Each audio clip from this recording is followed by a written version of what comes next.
Another beautiful day on YouTube. Another great day for the Bet Out of Debt show. And Patrick, how are you doing today? Doing fabulous, doing fantabulous. It's a great day, beautiful Uh, Sunday. I'm blessed. It's a Excellent, beautiful excellent. day. Yeah, Yep. got great So, stuff to talk about. yeah, let's do it, Patrick. Got a lot of good things to talk about today. Our crypto guy is not going to make it today. Unfortunately, we were gonna doing some business with Africa, and Okay, so had a little faux there. But yeah, so yeah, man. Let's get things situated here. Hold on for a second, right. Patrick. Let me do something real quick here. Yes. Uh, Let me get here. So um, let's talk about our trade for today. Let's talk about what we were talking about earlier and SMH and what we were talking about what we're going to do with the SMH trade. Fill us in on what happened from last week, Patrick. Okay, so what happened is I did I sold two puts and I sold one call. These are all covered trades. So I have 100 shares plus of SMH, and I have the cash to collateralize the put. So what happened is, the market just kind of held steady, except for maybe Wednesday, Thursday. It got a little bit more volatile, and it looked as if I might have be a sign because it went below my strike price on the put side. However, the market came rolling back, and same with the SMH stock. And I was able to collect the premiums without being assigned. So I collected about roughly $300 to $400 on that trade that I did. And going forward, um, this is what you and I were talking about. And let me pull that up real quick. 1 second here.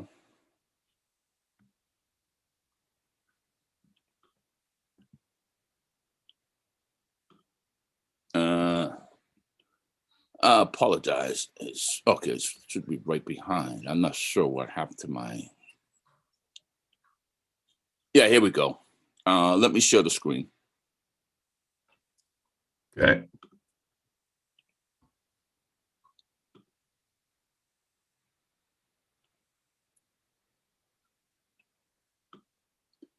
All right, are you seeing my screen a bit?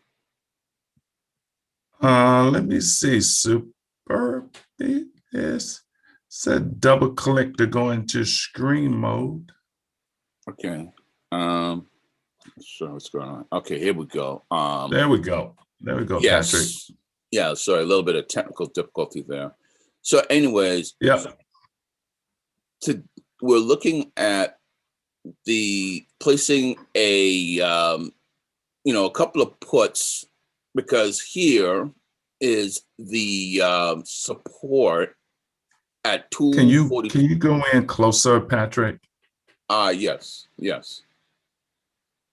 Let me zoom in a little bit. Are you playing some background music there, Patrick?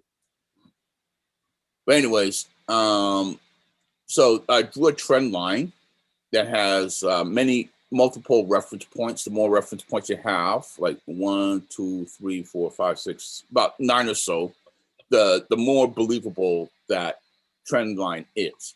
So right now, I'm looking at a trend line at about 242, roughly 242.60. That's where the 20-day moving average is as well.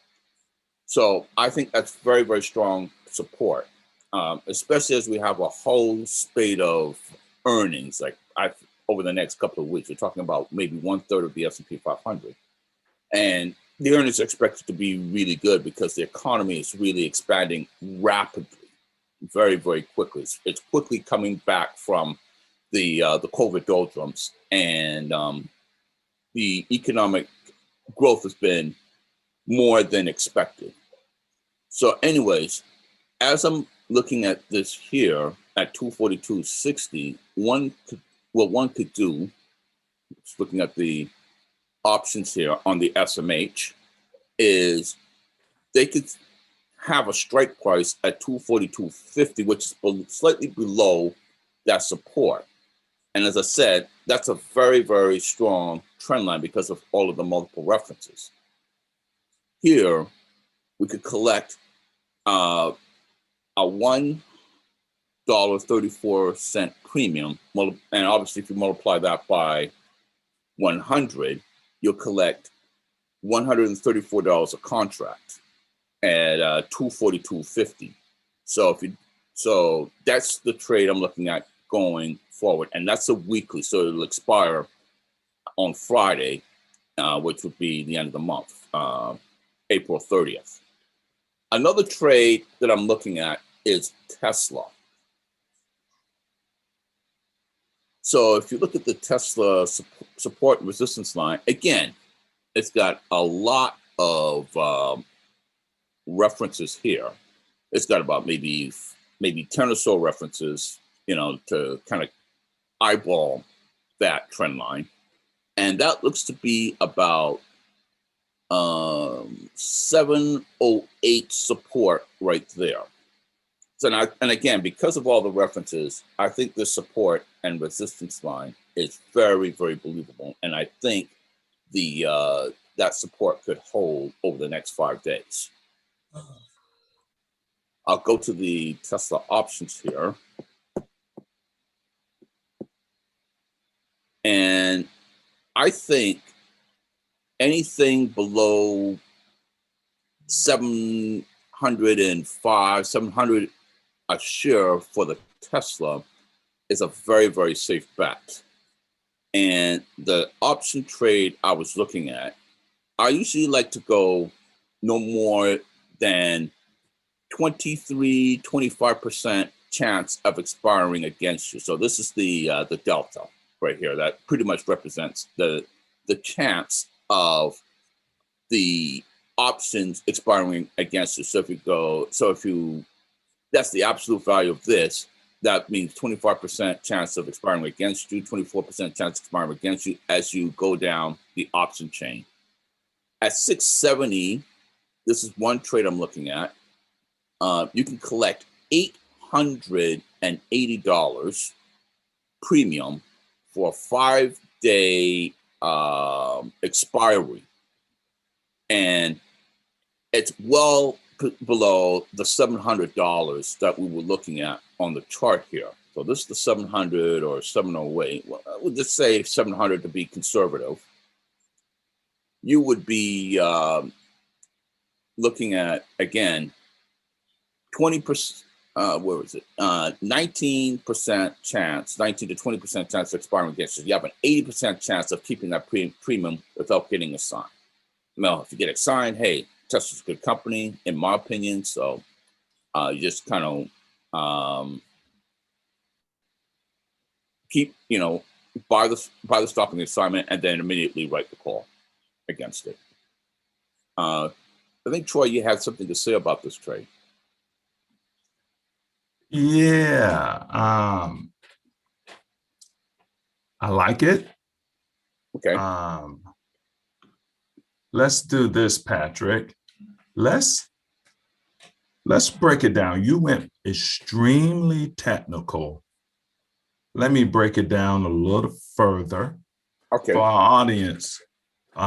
So essentially, Patrick, being an accountant for a prestigious firm out in LA. Hey, I hear some background, Patrick. I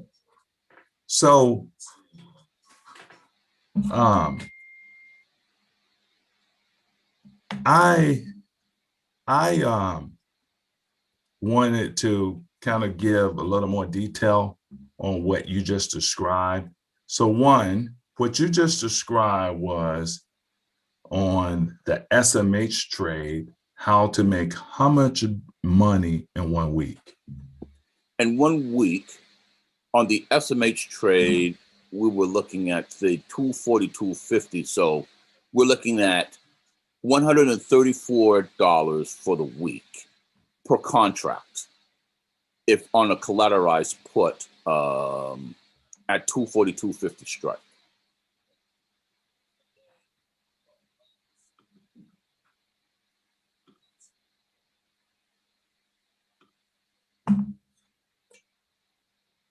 Hello?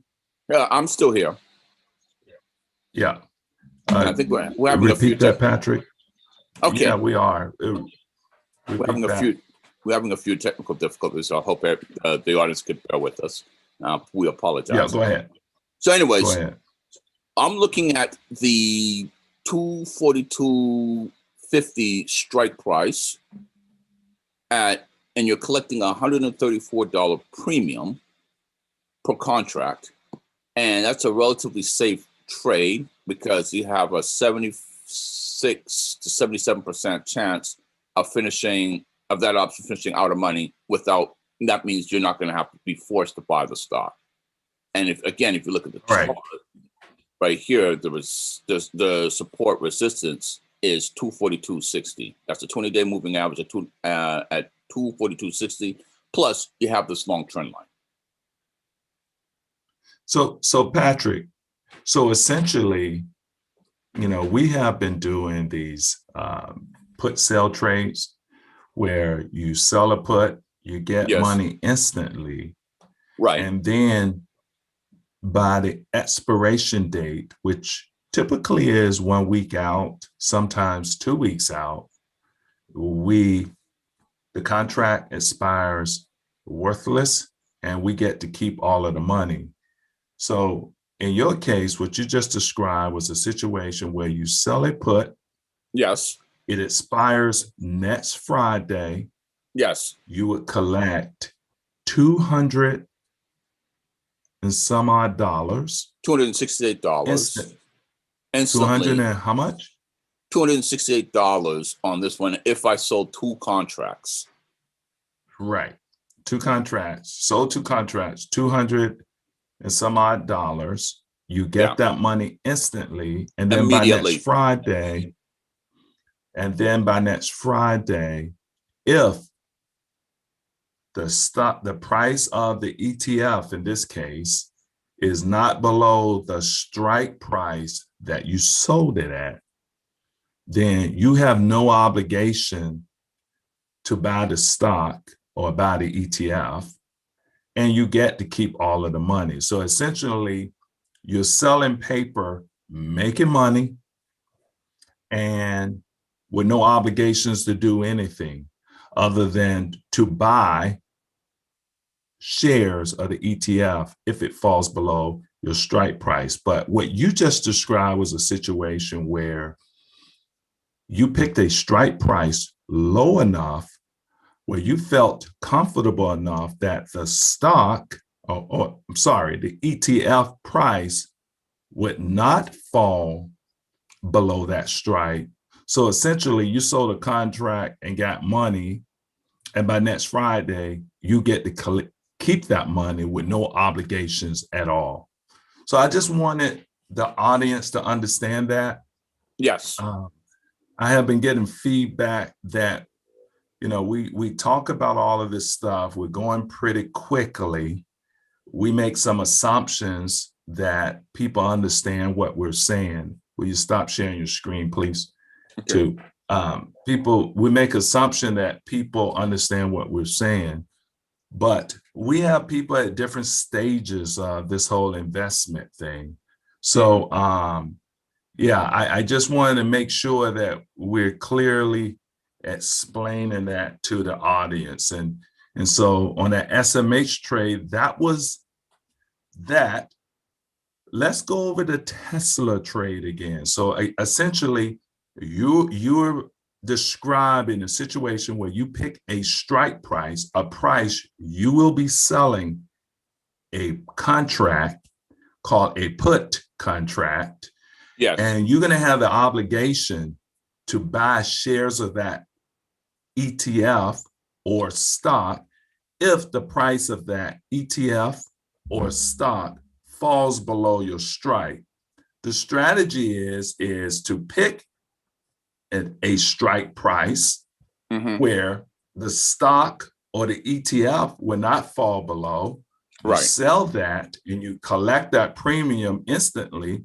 And a week later, when the contract expires worthless, you just keep the money with no obligations to do anything because the contract expired worthless. That's the whole strategy here. So go to that Tesla and break down how much money you would make in 1 week based on that. Okay, absolutely. So let me share my screen again. Because we've been having technical difficulties as well. So thought that would be good. Okay. Give me one moment. So, okay, am I sharing right now? You seeing anything? Okay, so Let's see. yeah, I want to share this screen. Not quite yet. It Ooh, says double click to enter. So no, that's not the screen I want to share.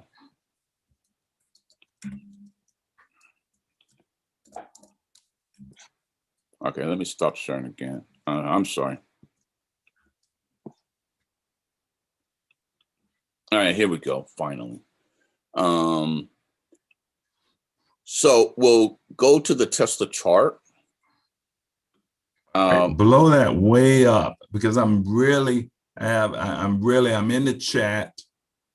Okay. I'm here looking at the chat, and I just want to make sure on this one, our audience really get what we're talking about, how you can make like 200, 500, 1,000, in some cases, $3,000, $5,000.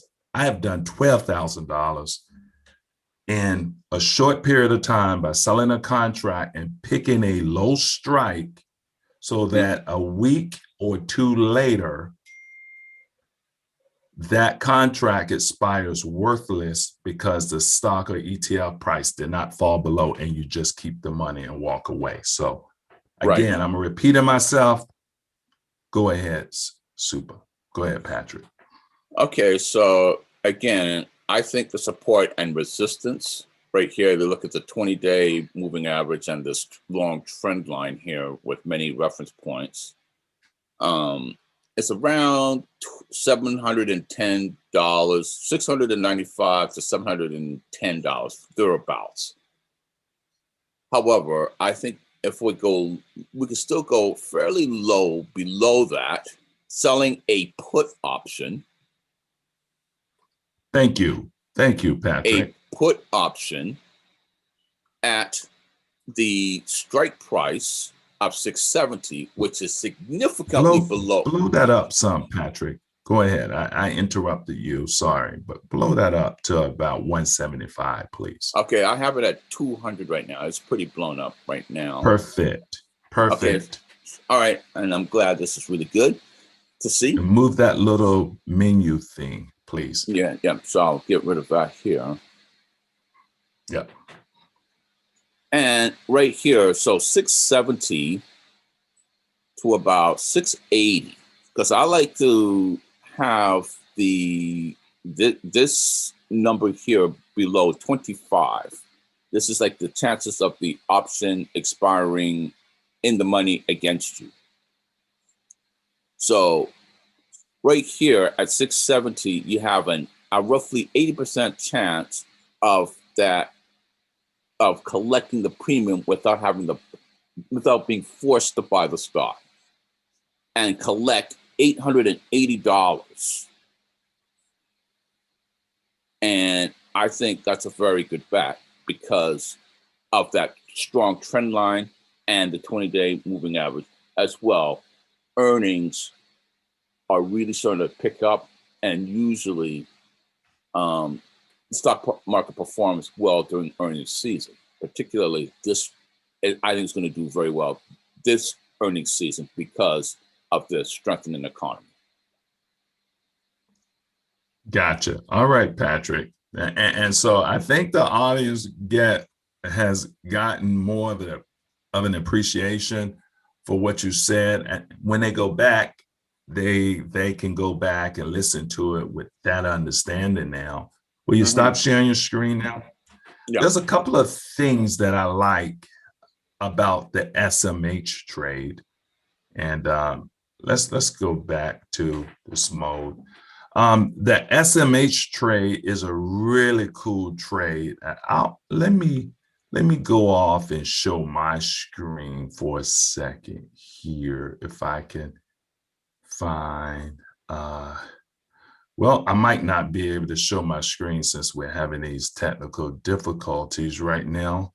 To be honest, it may not work, but let's see. Yeah, it'll work. Let me go back, Patrick, because I wanted to show the audience something else as related to this. So, Patrick, can you see my screen?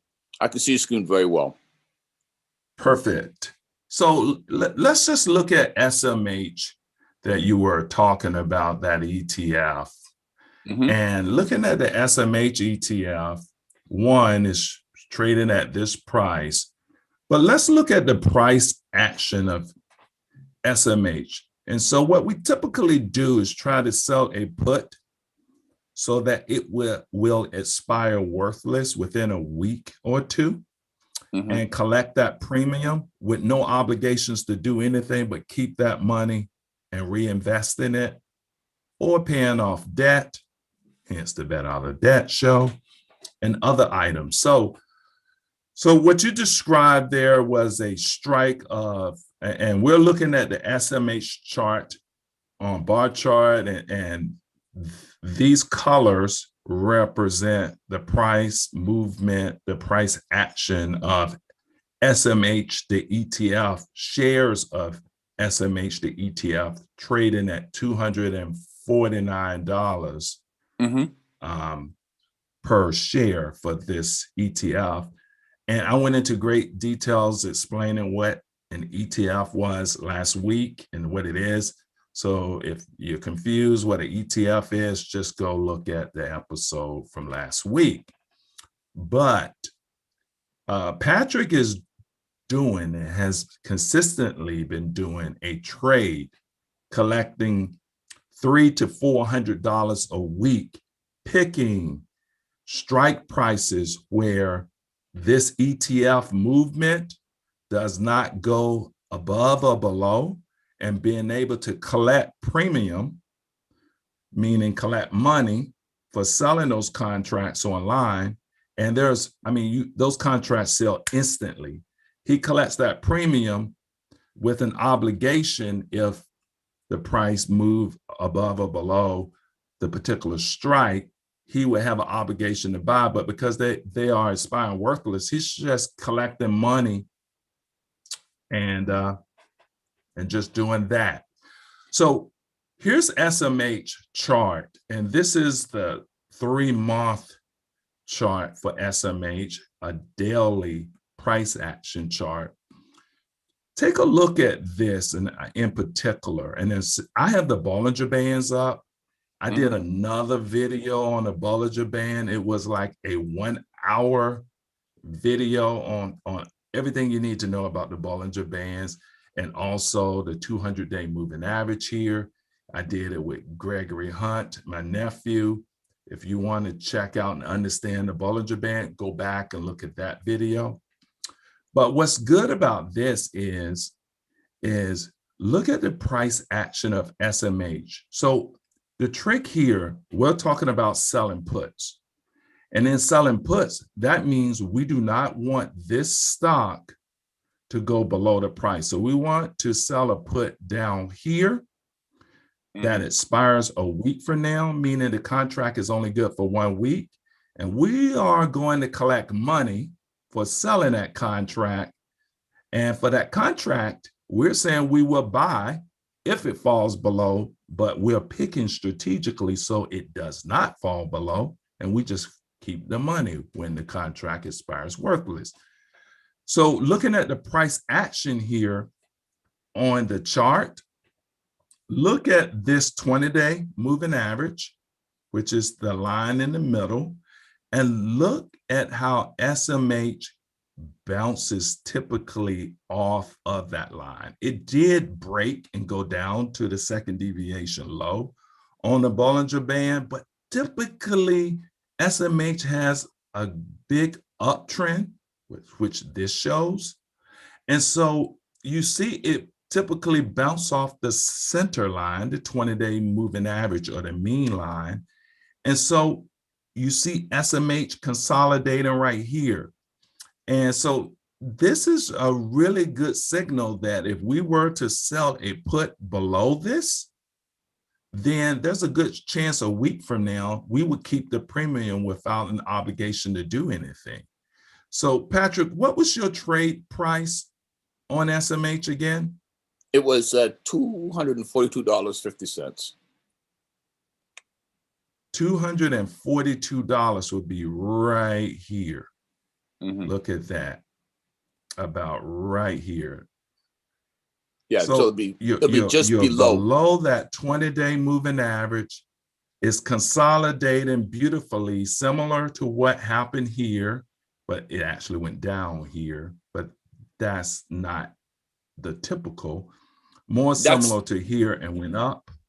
And then let's look back in the past. And the market's been crazy. So let's look back over a 9-month period. Look how SMH typically bounces off the 20-day. And it broke here, but everything broke here. And so it's consolidating again. It did break here and break here, but the bands were pretty close.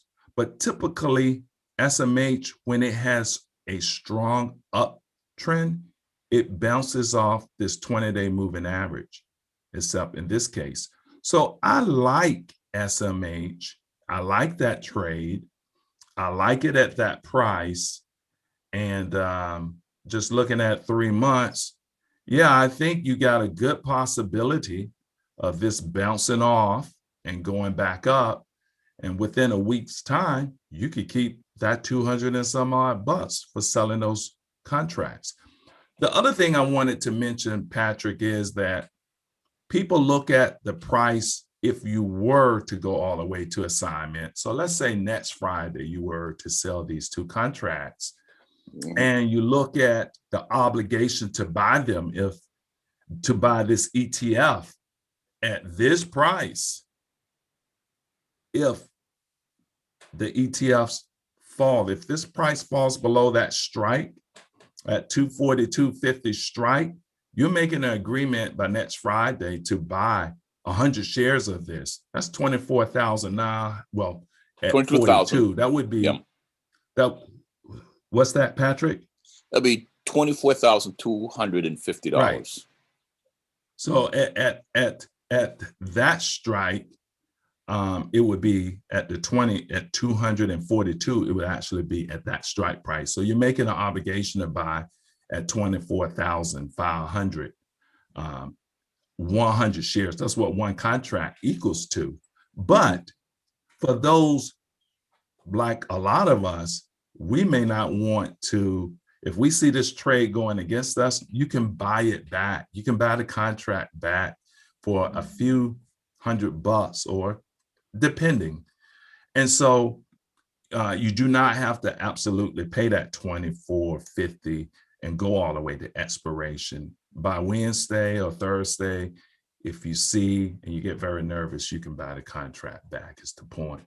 So I really like this trade because of the 20-day and the price action of how this bounces off the 20-day. The other strategy, Patrick, that we do, the wheel strategy, is once we get a sign, if we were to get a sign and this trade were to go against us, because of the capital that we have, we will actually consider SMH is such a great ETF. Look at this 200-day. Again, if you don't know what I'm talking about, go look at the previous video. this is such a good ETF that one would say, I'll collect the premium. This is a great price to get it at. It's only a few dollars away from the second deviation low on the Bollinger Band. So why not, if the trade goes against you, get a sign and then sell it on the upside when it goes up in a few weeks and make money on both sides of the trade. So Exactly. that's what Patrick and I do oftentimes.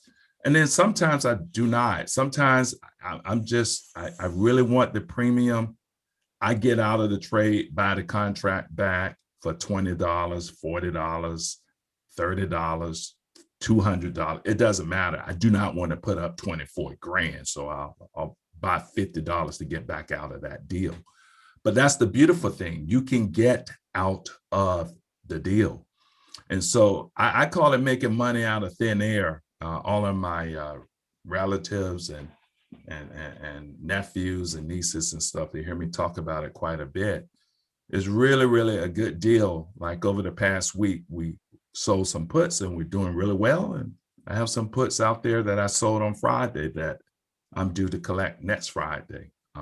So Patrick, I know that was a little wordy. I hope that made sense. Did that make sense to the audience, you think? What do you think? I think it does. I mean, they understand that it's not risk-free. I mean, the trade can go against you, and if you get a sign, you have to have enough money to cover that position. That's why I like to call it a collateralized put. However, absolutely, if the option goes against you and you feel that you don't want to hold that much stock, then you could buy back. You could close the position by buying back the opposite option, buying the opposite side, buying back the put. And again, even if you do get a sign, I think it's a great ETF because it's got wonderful components: Taiwan Semiconductor, Qualcomm, NVIDIA, Lam Research, Applied Materials, Skyworks. I mean, come on, man. It's a great ETF. And then there's such a shortage of semiconductors in the market.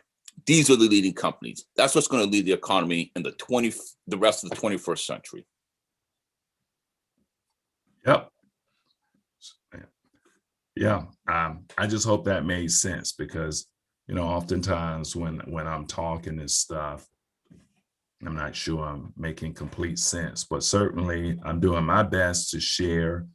What's good about what we're doing here is that, not only am I sharing with the audience right now, but this is being taped and it remains on YouTube for my nieces, nephews, and my children. So yes, right.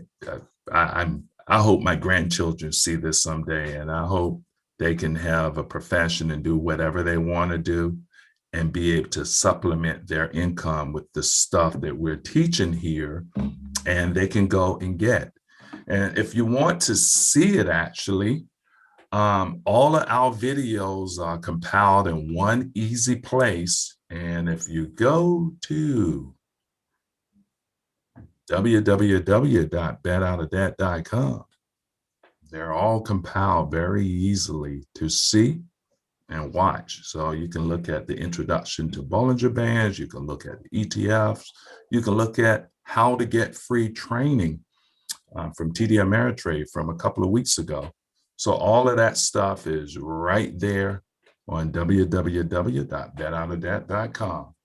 So, yep, Patrick, let's do a remaining topic before we wrap up the show, an educational topic. Mm-hmm. Let's talk about limit orders versus market orders. And which one should an investor do when they're picking a stock or buying an ETF, and why? So, Patrick, would you like to share your thoughts on that? Certainly. Okay, so a market order is when it occurs when you tell your broker to, or if you execute the trade yourself on TD Ameritrade, to just sell the stock, and whatever the bid and the ask is, it will, whatever the market will bear at the time. Let's say, for example, the stock is trading at, ABC stock is trading at $50 a share, and you want to sell it. During the market order, you're just saying, okay, sell the stock. You might not get $50 a share, especially if it's a fast moving market to the downside. You might get maybe $49.50, $48, somewhere like that. It's whatever the bid and the ask is at the time. Conversely, a limit order, that's where you're telling your broker, or you're sending an order through TD Ameritrade or whatever online broker is. You see this, you're determining the price at which you'd like to sell the stock, or better, you're telling your broker, please do not sell the stock below $50 a share. So what the broker, or what the algorithm would do through TD Ameritrade or whatever online broker you're using, E-Trade, whatever the case may be, it will attempt to get $50 a share or better without hitting the bid and ruining your trade. Okay. So, Patrick, which one is better? I think the limit order is always better. In fact, TD Ameritrade defaults to the limit order because it knows, and the people behind TD Ameritrade understand that the limit order is better, because again, the algorithms will try to find the best price at whatever your sell price is or better. Whereas a market order, hey, you're just blindly selling your stock, and hopefully you get a good execution. But 9 times out of 10 on the market order, you will not get a good execution. Yeah. And another thing about a limit order stops you from getting that outrageous price to purchase, like an ETF share, price per share, or a stock price per share. If you put in a market order and the market is really falling or ramping, you could really get caught out there with a market order. So a market order, you essentially saying, I'm willing to buy this ETF per share or this stock per share at whatever the market determines. And so you can look at the computer and see that, okay, SMH is trading for right around $250 a share. I will do a market order. You hit the market order, and boom, you end up buying it for $270 per share. And let's say you buy 10 shares, that adds up. So what I have always been taught is to do a limit order. So you look at the computer, you look at, TD Ameritrade, you can go to bar chart and look at, what is a stock trading at. Those are traditionally 15-minute delays, but 15 minutes is not that big of a deal. But you still know what the relative price of the ETF or stock is. And so once you know that, you just put a limit order in at that price. And there's so much volatility in ETF prices and stock prices, you should be able to get it right at what you see on the screen and not be surprised later. So always do a limit. If you do not get it at your price today, you can always get it tomorrow. The market is not going anywhere. And most chances you can just do a tick up or a tick down for the price you want. Anything to add to that, Patrick? No, that's essentially the limit order. You're controlling to some extent what price you're going to be able to buy or sell whatever securities you're interested in. Yeah, for sure. All right. Well, Patrick, I mean, our crypto guy was on a long call from Africa. He's doing a deal over in Africa Hmm. with some guys over there. So he did not make it today. I think that's going to wrap it up. I think we did a good job explaining what the strategy is around this put option, even though we did not go into great deal explaining a put option, but